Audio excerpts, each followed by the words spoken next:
Assalamu alaikum, que la paix soit sur vous. Comme vous le voyez, j'ai mis le pull de circonstance, vu que la météo d'hier n'est pas la même d'aujourd'hui. Hier, près de 30 degrés, nous sommes dans les Deux-Sèvres, nord de Sèvres, et aujourd'hui, un peu frisquette, même à cette heure-ci. Comme on dit, en avril, ne te découvre pas d'un fil, et en mai, fais ce qu'il te plaît. Ben, pas du tout, on fait pas ce qui nous plaît, vu que la météo là est pas agréable pour se mettre comme la tenue d'hier.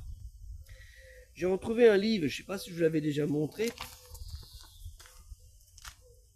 Union Info. Alors je ne sais pas si vous voyez comme il faut. C'est Union Info. Je pense pas que vous l'ayez dans le bon sens, mais je vous le dis. Union Info, le bulletin d'information de l'Union des organisations islamiques en France. Rue de Dunkerque à Paris. Mars-avril 1991. C'est surtout ça, mars-avril 1991. Ça nous rajeunit pas. 1991, ça vous fait quand même plus de 30 ans. Éditorial, le mal des banlieues. On pourrait le remettre en 2025. Les banlieues en France vivent un malaise profond. Malaise tellement aigu qu'il a poussé les autorités à créer un nouveau ministère, le ministère de la Ville. Ce ministère aidera certainement à colmater les brèches et à soulever les tensions.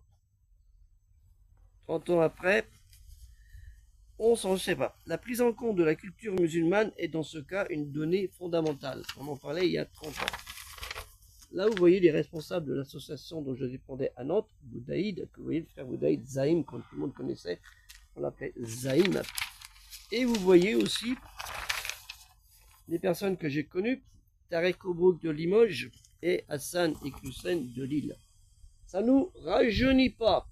Vous voyez, ça nous rajeunit pas. Je vous laisse un peu longtemps, je vais vous faire un imprime écran. Voilà, je ne sais pas faire pour avoir dans le bon sens les donc je m'en excuse.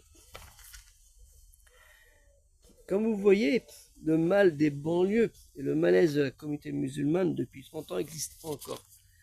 Moi je pose la question, à qui la faute? Est-ce que c'est la faute de la société française? Est-ce que c'est la faute des Français qui sont non musulmans?